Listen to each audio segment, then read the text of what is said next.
আজ সম্পূর্ণ একদম অন্য রকমভাবে আপনাদেরকে তৈরি করে দেখাবো দই পটল। তো দই পটল যে আজকে আমি রান্না করব রসুন পেঁয়াজ দিয়ে।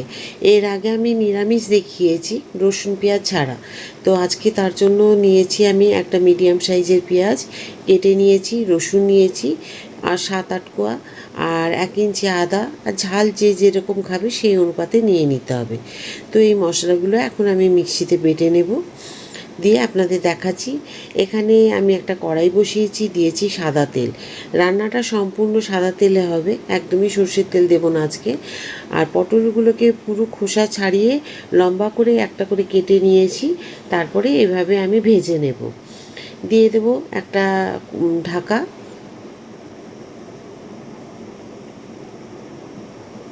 এইভাবে ঢাকা দিয়ে বারবার ঢাকা খুলবো আর ঢাকা দেব, দিয়ে ভেজে নেব। নিয়েছি এখানে 100 গ্রাম ফ্রেশ টক দই। যে টক দইটার মধ্যে একদমই টক ভাব থাকবে না। টাটকা দই নিলে পরে এরকম টক ভাবটা থাকে না।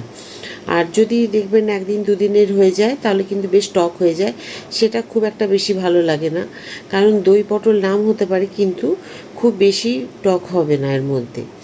আবার ঢাকা দিলাম, আবার নাড়াচাড়া করে পটলগুলোকে উল্টে দিলাম। কারণ বেশি পটলগুলো ভাজতে গিয়ে যদি লাল হয়ে যায় বা তলায় লেগে গিয়ে কালো হয়ে যায় তাহলে রান্নাটা কিন্তু সম্পূর্ণ কালো হয়ে যাবে। আজকের রান্নাটা কিন্তু সাদা সাদাই থাকবে দেখতে।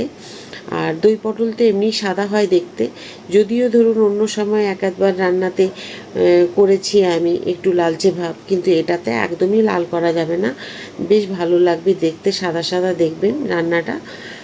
তো এখন পটলগুলো ভাজা হয়ে গেছে, আমি এগুলোকে তুলে আলাদা করে রেখে দিলাম। তেল অনেকটাই কড়াইয়ে আছে, একটুখানি আলাদা করে আমি ঢেলে একটা বাটিতে করে রেখে দেব। তো দেখুন একটু আলাদা করে তেল আমি রেখে দিয়েছি। আর আমি যে মশলাগুলো বেটেছি সেই মশলাগুলো তার মধ্যে থেকে আমি দিয়ে দিলাম, পরিমাণ যতটা লাগবে আমি সেটা নিয়ে নিলাম আন্দাজ মতো। তো এখানে দিয়ে দিলাম সেই মশলাটুকু যেটা বেটে রেখেছিলাম, দিয়ে মিডিয়াম টু লো ফ্লেমে এই মশলাটাকে কষিয়ে নিতে হবে। দিয়ে দিলাম আন্দাজ মতো নুন।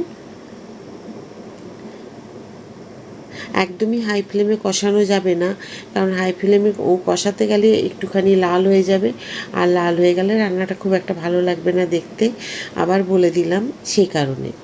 তো মিডিয়াম টু লো ফ্লেমেই মোটামুটি ধরুন 1.5 থেকে 2 মিনিট সময় লাগবে।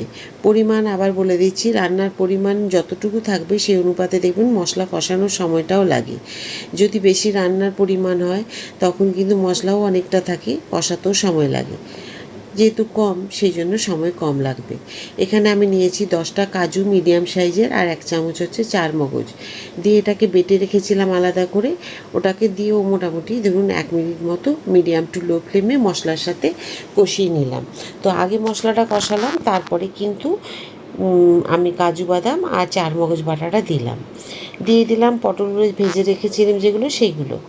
এবার একটু নাড়াচাড়া করে উষ্ণ গরম জল আমি রেডি করে রেখেছিলাম সেটা দিয়ে দিলাম। তো উষ্ণ গরম জল বা ফুটন্ত জলই দেবেন। দিয়ে দিলাম স্বাদ অনুপাতে, দিয়ে দিলাম চিনি, যাতে ব্যালেন্সটা ঠিক থাকে সেই কারণে।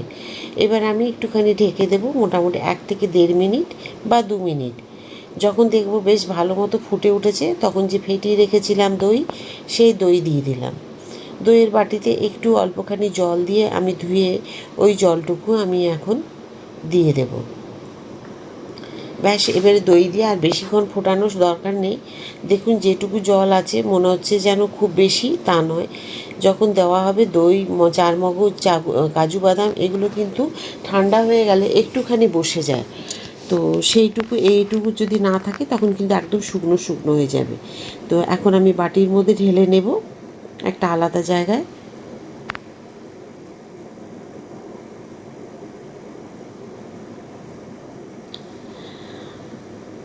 আমি আবার কড়াই ধুয়ে পরিষ্কার করে বসিয়ে দিলাম, তেল দিয়ে দিলাম যে বাটিতে তুলে রেখেছিলাম, সাথে আরেকটু তেল দিলাম। দিয়ে এখন দিয়ে দিচ্ছি একটা শুকনো লঙ্কা মাঝখান দিয়ে একটুখানি ফাটিয়ে নিয়েছি, আর দিয়ে দিচ্ছি 2টো এলাচ যে দুটোকে থেতো করে রেখেছি।